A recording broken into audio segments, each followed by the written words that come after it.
నమస్కారం ETV news కి స్వాగతం ముందుగా ముఖ్యాంశాలు కేంద్ర బడ్జెట్ లో సేవా పన్ను మోత జీఎస్టీ కోసం ముందస్తు పెంపు 16 నుంచి 18% చేరే అవకాశం అమెరికా వలస విధానంలో మార్పులకు వ్యతిరేకంగా ఆందోళనలు నిషేధిత దేశాల జాబితాలో పాకిస్తాన్ను చేర్చే అవకాశం ఉందని శ్వేతసౌధం సంకేతాలు భక్త రామదాసు పథకాన్ని రేపు జాతికి అంకితం చేయనున్న కేసీఆర్ తెలంగాణ సాగునీటి చరిత్రలో నూతన శకానికి నాంది పలుకుతుందన్న తుమ్మల ఆంధ్రప్రదేశ్ రహదారులపై త్వరలో పర్యావరణ హిత యుకాబ్ బస్సులో విశాఖ భాగస్వామ్య సదస్సులో కుదిరిన ఒప్పందం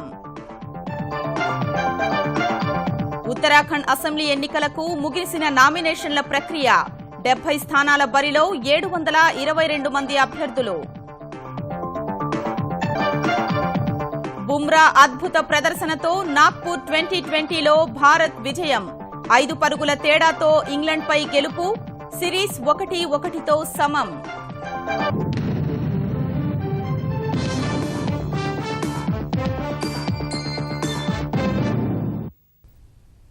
అగ్రరాజ్య వలస విధానంలో మార్పులకు వ్యతిరేకంగా ఆందోళనలు కొనసాగుతున్నాయి. శరణార్థుల ప్రవేశంపై నిషేధం, 7 ముస్లిం దేశస్తుల రాకపై కఠిన ఆంక్షలకు సంబంధించిన ఆదేశాన్ని అమెరికా అధ్యక్షుడు డొనాల్డ్ ట్రంప్ వెనక్కి తీసుకోవాలన్న డిమాండ్లు వెల్లువెత్తుతున్నాయి. అయితే ఎన్నికల హామీనే ట్రంప్ అమలు చేస్తున్నారని శ్వేతసౌధం సమర్థించుకుంది. నిషేధిత దేశాల జాబితాలో పాకిస్తాన్ను చేర్చే అవకాశం ఉందని సంకేతాలిచ్చింది. అమెరికా వలస విధానాన్ని ఆ దేశ అధ్యక్షుడు డొనాల్డ్ ట్రంప్ కఠినతరం చేయడంపై రేగిన దుమారం అంతకంతకు తీవ్రమవుతోంది. ట్రంప్ నిర్ణయాన్ని తీవ్రంగా వ్యతిరేకిస్తున్న ప్రజలు ఎక్కడికక్కడ ఆందోళనకు దిగుతున్నారు. వలస విధానంపై జారీ చేసిన ఆదేశాన్ని తక్షణమే వెనక్కి తీసుకోవాలన్న డిమాండ్తో అమెరికా సహా వేరువేరు దేశాల్లో నిరసనలు కొనసాగుతున్నాయి.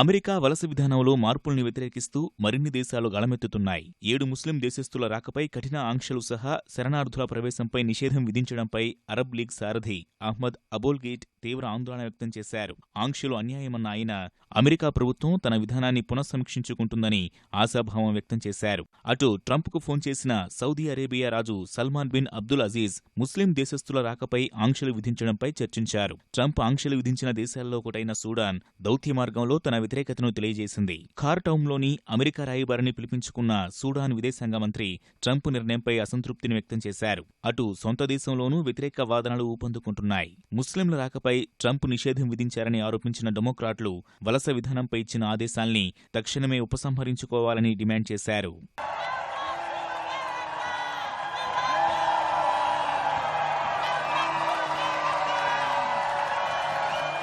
వలస విధానంలో మార్పులపై సర్వత్రా వ్యతిరేకత వ్యక్తమవుతున్న వేళ ట్రంప్ నిర్ణయాన్ని శ్వేతసౌధం గట్టిగా సమర్థించింది. ఎన్నికల ప్రచారంలో చెప్పిన మాటలే ట్రంప్ ప్రస్తుతం చేతల్లో చూపిస్తున్నారని, అమెరికాను ఆ దేశ పౌరుల్ని రక్షించడమే తమ ప్రభుత్వ తొలి ప్రాధాన్యమని స్పష్టం చేసింది. Iran, Iraq, Syria, Sudan, Libya, Yemen, సొమాలియాలో పెద్ద ఎత్తున ఉగ్రవాద కార్యకలాపాలు జరుగుతున్నాయని చట్టసభ సహా ఒబామా ప్రభుత్వం గుర్తించినందునే ఆంక్షల విధింపునకు ఆయా దేశాల్ని ఎంపిక చేసుకున్నట్లు శ్వేతసౌధం వెల్లడించింది. ఆంక్షలు విధించిన దేశాల జాబితాలో భవిష్యత్తులో పాకిస్తాన్ను చేర్చే అవకాశముందని తెలిపింది. గ్రీన్ కార్డు కలిగి ఉన్నవారికి తాజా ఆంక్షలు వర్తించవని అమెరికా ప్రభుత్వం స్పష్టం చేసింది. బుధవారం లోక్సభలో ప్రవేశపెట్టనున్న కేంద్ర బడ్జెట్లో ప్రస్తుతం 15% ఉన్న సేవా పన్నును 16 నుంచి 18% వరకు పెంచే అవకాశాలు కనిపిస్తున్నాయి. త్వరలో అమల్లోకి రానున్న వస్తు సేవల పన్నుకు అనుగుణంగా ఈ పెంపు ఉంటుందని భావిస్తున్నారు. జీఎస్టీలో 5, 12, 18, 28% పన్ను శ్రేణులు ఉండాలని ఇదివరకే నిర్ణయించగా వీటిని దృష్టిలో పెట్టుకుని సేవా పన్ను పెంపు ఉండనుంది. విమాన ఛార్జీలు, హోటల్, ఫోన్ బిల్లులు మరింత భారం కానున్నాయి. వీటిపై కనీసం 1% మేరకు పన్ను పెరిగి 16% చేరుతుందని పన్ను నిపుణులు అభిప్రాయపడుతున్నారు. జీఎస్టీ అమల్లోకొచ్చాక సేవా పన్నులో కొన్నింటిని 12% పన్ను శ్రేణిలోనూ, మరికొన్నింటిని 18% పన్ను శ్రేణిలోనూ చేర్చవచ్చని మరికొందరు నిపుణులు అంచనా వేస్తున్నారు. బడ్జెట్లో సేవా పన్ను పెంచడం ద్వారా ఏప్రిల్, జూన్ మధ్య అధిక ఆదాయం వస్తుందని, నోట్ల రద్దు ప్రభావం వల్ల నిధుల కొరత ఎదుర్కొంటున్న పథకాలకు నగదు సమకూర్చినట్లు అవుతుందని ప్రభుత్వం భావిస్తోంది. త్వరలో ఆంధ్రప్రదేశ్ రహదారులపై అత్యాధునిక ఎలక్ట్రిక్ బస్సులు పరుగులు పెట్టనున్నాయి. కర్బన ఉద్గారాల తగ్గింపులో భాగంగా పర్యావరణ హితమైన యుకాప్ ఎలక్ట్రికల్ బస్సులు రాష్ట్రానికి రానున్నాయి. ఎలక్ట్రిక్ బస్సుల తయారీ యూనిట్ కూడా ఏర్పాటు కానుంది. విశాఖపట్నంలో జరిగిన భాగస్వామ్య సదస్సులో బస్సుల తయారీ పరిశ్రమపై ఒప్పందం కుదిరింది. ఒప్పందంలో భాగంగా 3000 బస్సుల్ని తయారు చేసే యూనిట్ను యాక్సిస్ మొబిలిటీ ప్రైవేట్ లిమిటెడ్ సంస్థ నెలకొల్పుతుంది. తొలుత విజయవాడ, గుంటూరు, విశాఖపట్నం, తిరుపతిలో ప్రయోగాత్మకంగా బస్సుల్ని నడుపుతారు. తరువాత రాష్ట్రమంతటా విస్తరించాలని భావిస్తున్నారు. విశాఖలో 2 రోజుల పాటు జరిగిన భాగస్వామ్య సదస్సుకు భారీ స్పందన లభించిందని ఆంధ్రప్రదేశ్ రవాణా శాఖ మంత్రి సిద్ధా రాఘవరావు అన్నారు. ప్రకాశం జిల్లాకు భారీగా పెట్టుబడులు రానున్నట్లు ఆయన తెలిపారు. దొనకొండలో విమానాలు, హెలికాప్టర్లు, వాటి విడిభాగాలు తయారు చేయడం కోసం టైటాన్ ఏరోస్పేస్ ప్రైవేట్ లిమిటెడ్ కంపెనీతో ఒప్పందం కుదిరిందని వెల్లడించారు. ఈ కంపెనీ ద్వారా 30,000 మందికి ఉపాధి లభిస్తుందని వివరించారు. మార్చి నాటికి శంకుస్థాపన చేయడానికి కంపెనీ ప్రతినిధులు అంగీకరించారన్నారు.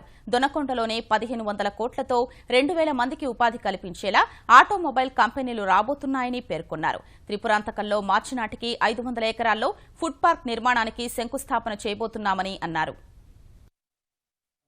అభివృద్ధి మండలి మరియు Titan aviation aerospace India limited వారి మధ్యలో ఒక ఒప్పందం కూడా జరిగింది. అగ్రిమెంట్ ఒక 6,000 కోట్ల రూపాయలతో ప్రాథమికంగా ముందు రంగంలో దిగటం, అంచెలంచెలుగా దాన్ని సుమారు 20,000 కోట్ల రూపాయల వరకు కూడా పెట్టుబడులు పెట్టి అక్కడ హెలికాప్టర్లు కానీ అట్లానే ఏరోప్లేన్స్ కానీ తయారు చేయటం.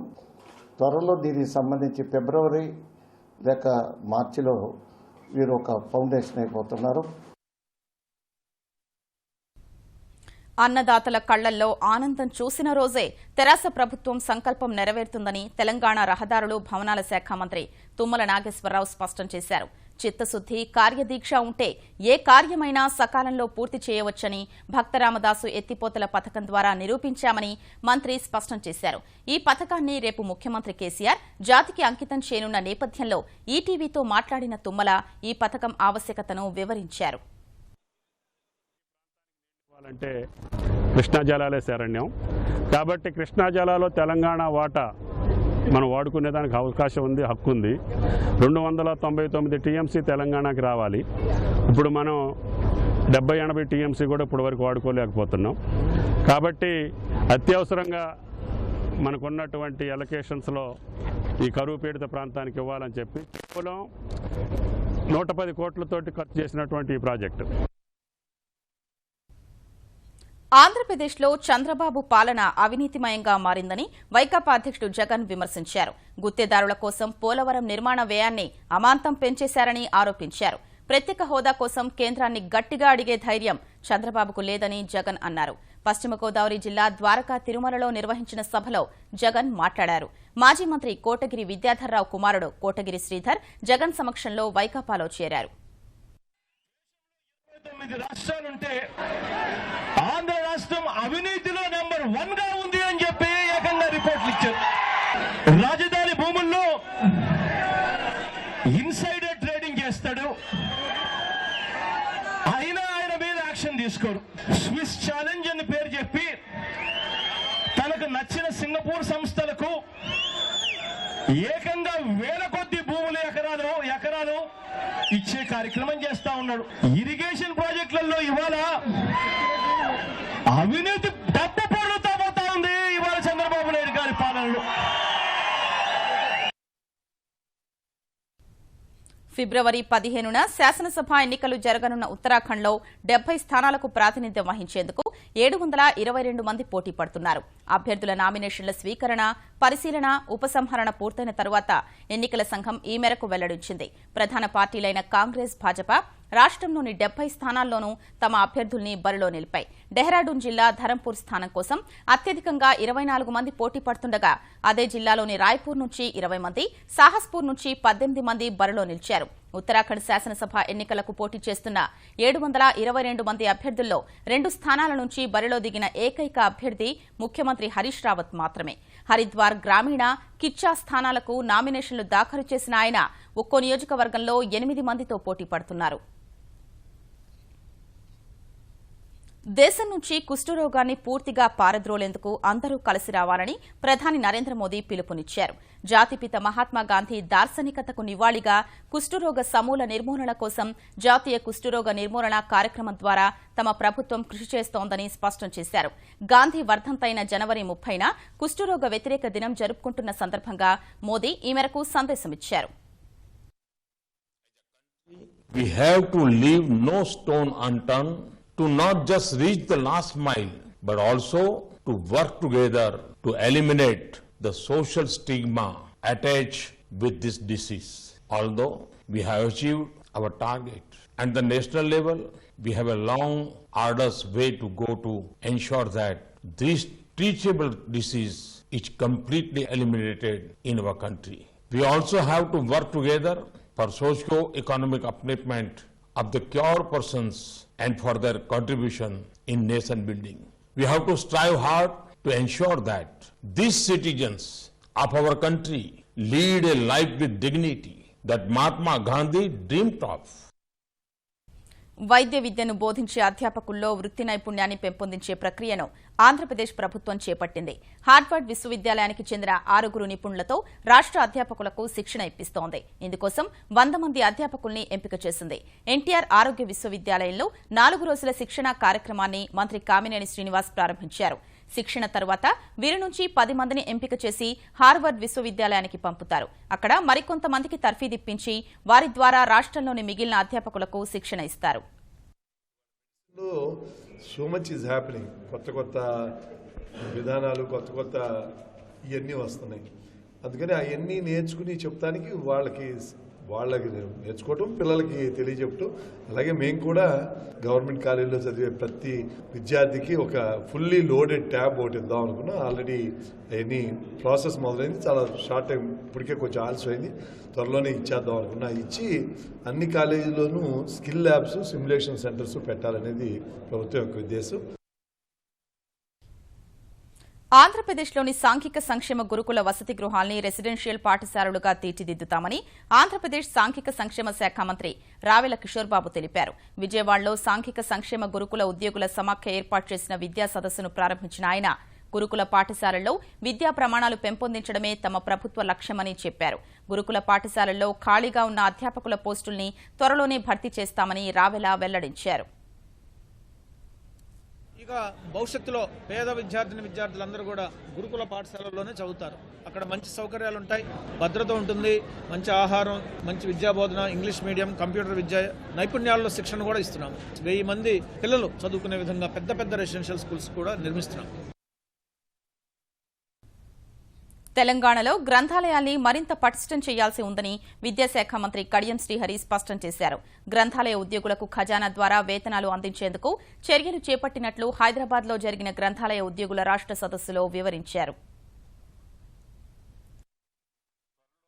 31 జిల్లా కేంద్రాలలో 31 జిల్లా గ్రంథాలయ సంస్థలు పనిచేయడం ప్రారంభిస్తాయని చెప్పి మీ అందరికి సవినయంగా తెలియజేస్తాం. జిల్లా గ్రంథాలయాన్ని పటిష్టం చేసే కార్యక్రమంలో మన గ్రంథాలయాన్ని కూడా మనము డిజిటలైజేషన్ వైపు, టెక్నాలజీ వైపు తీసుకెళ్లవలసిన అవసరం ఉంది అని చెప్పి ఈ సందర్భంగా గుర్తు చేస్తాం. మన జిల్లా గ్రంథాలయ సంస్థలలో కానీ, హైదరాబాద్ లో పనిచేస్తున్న ప్రధాన గ్రంథాలయాల్లో కానీ డెఫినెట్ గా వైఫై సేవలు ఉండాలి, ఇంటర్నెట్ సేవలు ఉండాలి, కంప్యూటర్ సిస్టమ్స్ ఉండాలి. మన బుక్స్ అన్ని కూడా డిజిటలైజ్ చేసి పెట్టాలి అని చెప్పి స్పష్టంగా ఆదేశాలు ఇవ్వడం జరిగింది. పార్టీ ఫిరాయింపుల్ని ప్రోత్సహిస్తూ తెలంగాణ ముఖ్యమంత్రి కేసీఆర్ ప్రజాస్వామ్య మూలాలు దెబ్బతీస్తున్నారని కాంగ్రెస్ సీనియర్ నేత పి చిదంబరం విమర్శించారు. ప్రభుత్వం చేపడుతున్న సంక్షేమ పథకాలకు పెట్టే ఖర్చు కంటే ప్రచార ఆర్భాటం కోసం చేసే ఖర్చే ఎక్కువగా ఉందని హైదరాబాద్ గాంధీభవన్లో జరిగిన పీసీసీ విస్తృత స్థాయి సమావేశంలో అన్నారు. పెద్ద నోట్ల రద్దు పెద్ద కుంభకోణమన్న ఆయన దేశ ఆర్థిక వ్యవస్థ 2 ఏళ్లు వెనక్కి వెళ్లిందని వ్యాఖ్యానించారు. Shri Chandrasekhar Rao also promised he will build 2-bedroom houses. He has built 300 houses in his village. And I'm told the 300 houses in the village may have cost about 15 crores of rupees. But they spent 30 crore in advertising that inauguration. It is like these Swachh Bharat advertisements. They don't clean the roads are still filthy. They advertise in newspapers. The newspaper comes to add to the filth of the road the next day. ప్రముఖ అగ్ర కథానాయిక సమంత అక్కినేని వారింటి కోడలు కానుంది. అక్కినేని నాగార్జున పెద్ద కుమారుడు నాగచైతన్య సమంతల వివాహ నిశ్చితార్థం హైదరాబాద్లోని ఎన్ కన్వెన్షన్ సెంటర్లో అంగరంగ వైభవంగా జరిగింది. హిందూ, క్రిస్టియన్ సంప్రదాయాల ప్రకారం కాబోయే వధూవరులిద్దరూ ఉంగరాలు మార్చుకుని పెళ్లికి సిద్దమయ్యారు. ఇరు కుటుంబాల సన్నిహితులు, పరిమితంగా హాజరైన పలువురు సినీ ప్రముఖుల సమక్షంలో చైతూ, సమంతల నిశ్చితార్థం జరిగింది. సమంత తమ ఇంటి కోడలుగా రావడం పట్ల అక్కినేని కుటుంబ సభ్యులు ఆనందం వ్యక్తం చేశారు. సాక్షాత్తు మా అమ్మే మళ్లీ మా ఇంటికొచ్చిందంటూ సామాజిక మాధ్యమాల్లో నాగార్జున తన ఆనందాన్ని అభిమానులతో పంచుకున్నారు. ఉత్తరప్రదేశ్ శాసనసభ ఎన్నికల కోసం సమాజ్వాదీ పార్టీ, కాంగ్రెస్ కుదుర్చుకున్న పొత్తుకు తాను వ్యతిరేకమని ఎస్పీ వ్యవస్థాపకుడు ములాయం సింగ్ యాదవ్ తేల్చి చెప్పారు. ఎస్పీ అధ్యక్షుడు అఖిలేష్ యాదవ్, కాంగ్రెస్ ఉపాధ్యక్షుడు రాహుల్ గాంధీ కలిసి లక్నోలో ప్రచారం నిర్వహించిన కాసేపటికే ములాయం ఈ మేరకు తన వైఖరిని స్పష్టం చేశారు. కూటమి ఏర్పాటును తప్పుపట్టిన ఆయన ఇప్పటి వరకు కష్టపడ్డ సమాజ్వాదీ పార్టీ కార్యకర్తలకు పొత్తు కారణంగా అన్యాయం జరుగుతుందని ఆందోళన వ్యక్తం చేశారు. इतना साल तैयार किया वो उसी वजह से हमारा देश पिछड़ गया। हमेशा हमारी राय रही है कि हम कांग्रेस से मिलकर तोड़ने देंगे, क्योंकि हमारी समाजवादी पार्टी सक्षम है अकेले चुनाव लड़ने के लिए। वो अकेले लड़े तो आया बहुमत, और जब बहुमत आया सरकार बनी तो इसकी आवश्यकता ही नहीं थी। इसलिए इस समझौते के जो मैं पूरी तरह खिलाफ हूँ, मैं प्रचार नहीं करूंगा। దేశంలో జరుగుతున్న వరుస రైలు ప్రమాదాలకు మానవ తప్పిదాలే ప్రధాన కారణమని తేలింది. గతేడాది డిసెంబర్ 6న 151 మంది మరణానికి కారణమైన కాన్పూర్ రైలు దుర్ఘటన తర్వాత భద్రతపై ఏర్పాటైన ప్రత్యేక కార్యదళం ఇప్పటి వరకు జరిగిన ప్రమాదాల్ని అధ్యయనం చేసి రైల్వే శాఖకు ఈ మేరకు నివేదిక సమర్పించింది. 50 నుంచి 60% ప్రమాదాలకు రైల్వే సిబ్బంది వైఫల్యమే కారణమని, రైలు పట్టాలు తప్పిన ఘటనల్లో పెద్ద ఎత్తున ప్రాణ నష్టం జరుగుతోందని సీనియర్ అధికారుల కమిటీ వెల్లడించింది. పట్టాల్లో పగుళ్లు, సరైన నిర్వహణ లేకపోవడం వంటివి ప్రమాదాలకు ముఖ్య కారణాలని వివరించింది.